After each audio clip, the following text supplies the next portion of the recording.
Flagrante. O flagrante ele pode ser próprio, impróprio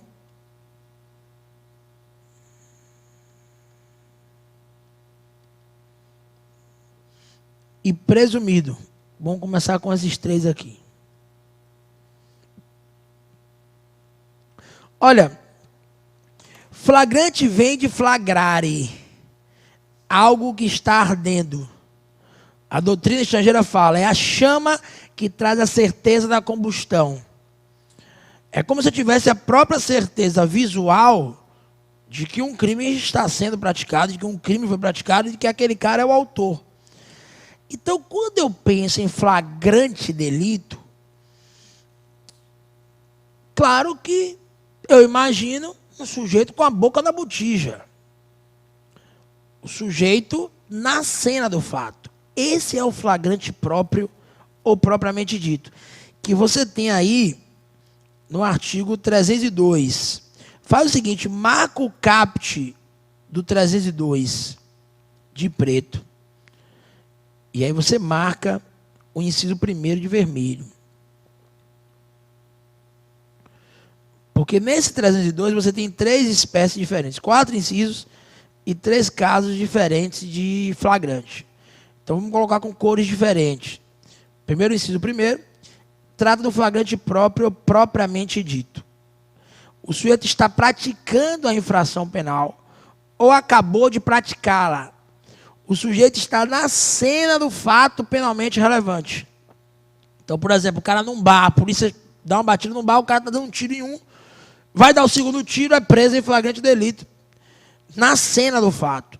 No flagrante próprio ou propriamente dito, não há nenhum intervalo de tempo relevante entre a prática do fato e a prisão.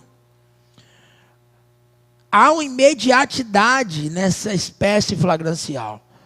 Por isso que o sujeito é preso praticando a infração penal, intercrimes ainda se desenvolve, ou quando acabou de praticá-la, mas há uma instantaneidade, diríamos assim, no caso do flagrante delito. É o que você pode marcar de preto também e ver no artigo 303 do CPP, não é? O artigo 303 do CPP, ele prevê o flagrante nos crimes permanentes. O flagrante naqueles crimes cuja consumação se protrai no tempo, se perpetua no tempo. Então, por exemplo, o cara está viajando há 2 dias com 1 quilo de cocaína no carro.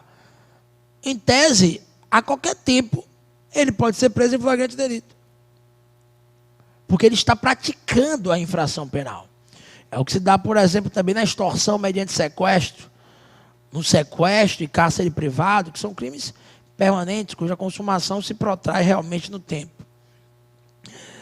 A posse de arma de fogo de uso restrito, por exemplo, também seria uma hipótese de crime permanente. Então, cuidado. Uma observação importante que fica em relação aos crimes permanentes, e aí já é uma questão de segurança pública, uma questão social, uma questão de observância dos direitos fundamentais, é a inviolabilidade domiciliar. Porque há muito tempo, durante muito tempo, os tribunais, eu diria, passaram a mão na cabeça de ações policiais, fecharam os olhos, permaneceram cegos, como a justiça hipoteticamente é, quanto à invasão de domicílios em bairros mais pobres, em aplicação do direito penal subterrâneo, de um direito penal mesquinho, não humano, de um direito penal para alguns do inimigo, de um direito processual penal do inimigo, sem ordem judicial. Então a polícia, sem nenhum indício, invade a casa do cara, tem droga. Claro que existem maus policiais e bons policiais, maus advogados e bons advogados. Vai ter policial ruim também, que eventualmente até planta droga, em alguns casos. Então vejam que o que ocorre, o que se percebe, é que isso acabou sendo acolhido pela jurisprudência, com base no artigo 5º, que você vai marcar de preto, inciso 11º da Constituição Federal, que trata da inviolabilidade domiciliar. Aquilo que deveria ser tratado como uma cláusula pétrea acabou sendo um escudo para invasões desse tipo. Porque o artigo 5º, inciso 11º da Constituição Federal, ele prevê a inviolabilidade domiciliar, mas ao mesmo tempo ele diz o seguinte, ó, se for para prestar socorro, ou em caso de flagrante, ou durante o dia com ordem judicial, ou com consentimento do morador, eu posso invadir o domicílio. No caso do flagrante, a qualquer hora, até durante a noite, madrugada, tem situação flagrancial, eu poderia. Mas será que, sem nenhum indício, essa invasão pode ocorrer nos crimes permanentes? É diferente de uma tentativa de homicídio, porque lá eu tenho uma situação análoga à prestação de socorro. Mas em crimes que já estão se desenrolando ali há 2, 6 meses, será que não seria melhor investigar, representar para uma busca e apreensão e aí ingressar com segurança no domicílio alheio? Enfim. Então, essa é uma tese de defesa interessante. A banca talvez fuja dessa discussão porque não é algo ainda consolidado nos tribunais. Mas já existem precedentes nos tribunais. No sentido de que, para invasão de domicílio nos crimes permanentes, eu preciso de justa causa. Fundar as razões de que um crime ali está sendo praticado. Você do online.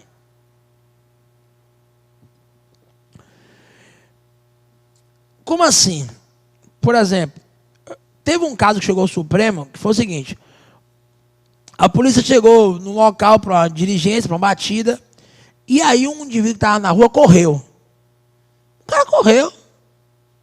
A polícia chegou dando um cavalo de pau, azoando tudo. O cara correu. Eu correria também, né? Ficar bobeira, né? Quer dizer, o cara correu. Pegou o cara. Revistou o cara não tinha nada. Tinha uma pedra de crack, cocaína, arma, nada. Aí perguntou o cara, você mora onde, bicho? O cara, rapaz, o que é que tem a ver onde eu moro? Não, eu quero dar uma chegada na sua casa. E foram na residência do sujeito. Supostamente encontraram droga na residência do sujeito. O cara foi absolvido. O STF chancelou a ilicitude dessa prova, porque não existia nenhum indício para justificar a invasão domiciliar naquele caso concreto. Ah, professor, mas encontraram droga, quem garante? Esqueça encontrar ou não. Se eu coloco como pressuposto a existência de um indício para poder ingressar no domicílio alheio, mesmo nos casos de flagrante e crime permanente, eu afasto aquela discussão de que se houve coação ou não, se foi plantada a droga ou não, a arma ou não. Eu retiro a discussão em torno da fé pública, que é uma coisa inquisitorial do medievo, essa ideia de fé pública, e passo a ser objetivo, a fazer uma análise objetiva. Quem está detido não tem voluntariedade para autorizar nada. Se o cara, por exemplo, me prende em flagrante, pega meu celular e fala, bota assim aí, quer dizer, eu autorizei, eu não tinha voluntariedade para autorizar nada. Existem direitos que nessa situação de detenção são inalienáveis, são direitos naturais, direitos fundamentais que não podem ser renunciáveis dessa forma aí, quando o cara está sob a tutela de um preposto policial, ok? Então cuidado com isso, que eventualmente isso pode ser cobrado. Beleza. O flagrante impróprio já é diferente, porque no flagrante impróprio existe uma perseguição. Aí você vai fazer o seguinte, você já pode marcar, pega um lápis, né, marca de preto, mais uma vez, o caput 302, já está marcado, e aí você coloca com lápis o inciso 3º, certo? Do CPP. Porque, na verdade, o próprio é o inciso 1º e 2º, viu? Do 302. Você marca de vermelho os incisos 1 e 2 do 302. O inciso 3º você marca de preto, do artigo 302, que é o flagrante impróprio ou quase flagrante. A doutrina chama também isso de quase flagrante. Ok? No flagrante impróprio, não há essa imediatidade. A imediatidade que existe é na perseguição. Porque no inciso 3º, o sujeito é perseguido logo após a prática do crime. Circula o após aí. Logo após a prática do crime. numa situação que faça presumir ser ele o autor do crime, o autor do delito. Então, por exemplo, a polícia houve um disparo num bar, numa residência, daqui a pouco um cara sai correndo da residência, a polícia ingressa na residência, vê um corpo lá, sai correndo atrás do sujeito, persegue o sujeito. Veja que a perseguição foi logo após, mas a prisão pode se dar muito tempo depois. Por isso que o termo é impróprio. Porque o que é próprio, o que é normal em termos flagranciais, é o cara ser preso na cena do fato. No impróprio, não. Existe essa perseguição. E aí cai por terra um mito de que alguém só pode ser preso em flagrante num prazo máximo de 24 horas. Isso não existe. Não vá nessa, não. Não vá, não. Viu? Não vá nessa, não, que o negócio pode ficar feio. Se você estiver sendo perseguido, se um cliente seu estiver sendo perseguido, essa prisão pode até se dar após o prazo de 24 horas. Então, o prazo de 24 horas, ele não é um requisito catalisador da legalidade material flagrancial. Como assim? O prazo de 24 horas não vai dizer se tem situação flagrancial ou não. E, por exemplo, o cara pode matar alguém, 2 horas depois chegar na delegacia, o delegado não está nem sabendo de nada e falar: doutor, eu pratiquei um homicídio, vim aqui me apresentar. Se houve apresentação espontânea, anotem, a apresentação espontânea afasta o flagrante. Dado com isso, viu? Isso existia no artigo 317 do Código de Processo Penal, foi revogado do Código, mas a orientação jurisprudencial permanece.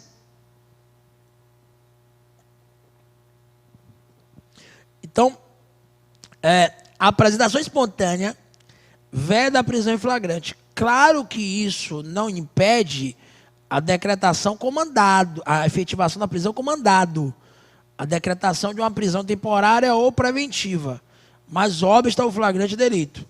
Ok? Prisão em flagrante obsta, a apresentação espontânea obsta a prisão em flagrante. Então, veja que a apresentação pode ocorrer antes de 24 horas e ainda assim eu não poder realizar a prisão. O que você tem de 24 horas aqui é um prazo de 24 horas para mandar o APF ao juiz, para o delegado encaminhar o auto de prisão em flagrante ao juiz. Esse prazo de 24 horas, sim, aí nós temos, mas não para dizer se há situação flagrancial ou não. Ok? Marca de preto 290 do CPP, ele acaba conceituando essa perseguição. 290 do Código de Processo Penal, ok? Vai no capítulo do nosso livro sobre prisão, a gente fala dessas modalidades de flagrante, a gente fala de prisão preventiva, e é um livro já atualizado com o pacote anticrime, viu, pessoal? É um livro onde você já tem a atualização do pacote anticrime. Perfeito, show de bola. Flagrante presumido ou ficto, dá para chamar assim também, flagrante presumido ou ficto. Ok? Presumido ou ficto. Aí pode marcar com a cor cinza, por exemplo, um lápis de cor cinza, uma cor diferente. O caput já está de preto, é o inciso 4º, ok? Você tem o inciso 4º do CPP. No flagrante presumido ou ficto, o sujeito é encontrado. Ele não é preso na cena do fato, ele não é perseguido, ele é encontrado logo depois. Tem até uma dica da primeira fase da decoreba que a gente dá, que é o seguinte: no impróprio, após, no presumido, depois. Então circula no seu código o após do inciso 3º do artigo 302 e circula o depois, do inciso 4º do mesmo dispositivo. O professor pode circular, não dá problema com o fiscal, não. Pode circular, sublinhar, riscar se o dispositivo está superado. Você tem que entender que é uma tática de guerra. Uma tática de guerra. Perceber que você tem que restringir, né, limitar e diminuir o máximo o seu código para encontrar aquilo que você precisa de maneira mais rápida e de maneira mais eficaz. Então, no presumido, você tem encontrado logo depois com documentos, objetos, armas, elementos que façam presumir ser ele o autor do delito. O logo depois, ele traz uma análise temporal mais extensa do que o logo após. Depois, parece para a doutrina, que o depois e para a jurisprudência também é algo mais longo. Mas assim, os tribunais não costumam conceituar requisito temporal. Mas logo depois, por exemplo, pode ser algumas horas depois. Ok? Um exemplo. Imaginar o seguinte, que o cara...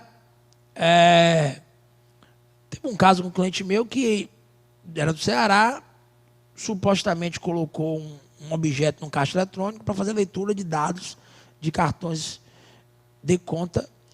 E ele foi retirar esse objeto 2 dias depois do caixa eletrônico. Chamaram a polícia. Ele vai praticar um crime depois que quer ir para casa de ônibus, na época. Fugir de ônibus, supostamente. Foi ponto de ônibus. Na época ainda não tinha Uber, nem Pop, mas tinha táxi. O cara foi de ônibus. E a polícia foi informada pelo gerente do supermercado, onde estava o caixa, dessa ação supostamente delituosa. Vai procurar o cara, passa em frente ao ponto de onde está o cara com o chupa-cabra na mão. Quer dizer, foi encontrado logo depois numa situação que faça presumir ser ele o autor do delito, porque ele está com o objeto utilizado para a prática criminosa em mãos. Ok? Flagrante próprio, impróprio e presumido. Vai uma observação importantíssima para a questão discursiva, para um eventual relaxamento de prisão, para uma peça prisional que tenha por fundamento jurídico do pedido a ilegalidade. Uma prisão em flagrante só será válida se a hipótese se enquadrar no artigo 302 do CPP. E ponto final. Então, uma prisão em flagrante só será válida se a hipótese se enquadrar no artigo 302 do Código de Processo Penal, e aí ponto final.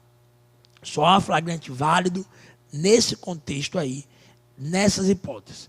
Próprio, impróprio, presumido. Ok? Então, a hipótese da vida deve se enquadrar no artigo 302 do CPP. Então, por exemplo, um caso que cai muito em provas, já caiu muito em provas. Um policial, por exemplo, prende alguém em flagrante. Aí o cara propõe um acordo, o flagranteado. Oferece 5 mil para o policial liberá-lo. O policial libera, mas o cara promete pagar os 5 mil 2 dias depois. Informa ao setor de inteligência da polícia. 2 dias depois, quando ele vai entregar o dinheiro, o policial está com o dinheiro em mãos e é preso. Tem flagrante aí? Não. Porque o flagrante deveria ser no momento da solicitação da vantagem indevida. Se o verbo é solicitar para a configuração do artigo 316 do CP, do Código Penal, marca lá o delito de corrupção passiva. Se o verbo é solicitar, a prisão deveria ser no momento desse elemento nuclear. No momento dessa conjugação. Quando o sujeito solicitou a vantagem devida. E não do recebimento, que é mero exaurimento de um delito que já tinha se consumado. Entendeu? Então, por exemplo, o cara vai na casa da ex-mulher e dá uma facada na ex-mulher. Vai para casa. 2 horas depois, a polícia é informada que ele praticou esse fato, vai na casa dele.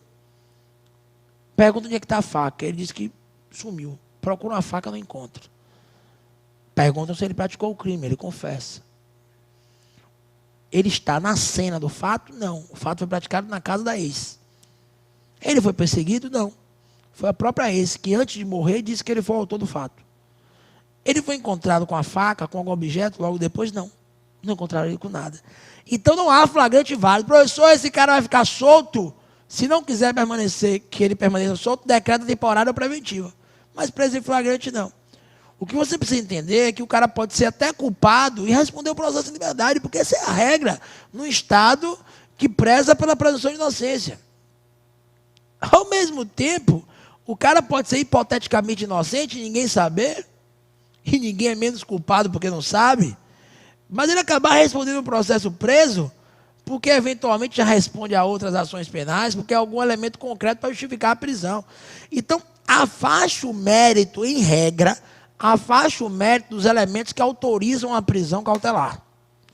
Isso é muito importante para o que vem adiante, porque a gente ainda vai estudar. Ok? Se alguém for preso nessas situações que, os exemplos que eu citei, professor, fora dos casos 302, a prisão é ilegal e a peça é relaxamento. Então, cuidado com isso. Se o cara for preso fora dos casos do artigo 302 do CPP, a prisão é ilegal e a peça vai ser relaxamento dessa segregação. Relaxamento de prisão em flagrante, fundamento jurídico, essa ilegalidade, pedido que a prisão seja relaxada com a expedição de alvará de soltura. Ok? Daqui a pouco a gente volta, viu? Falando das outras hipóteses de flagrante delito. Vou descansar um pouquinho a garganta, volto já.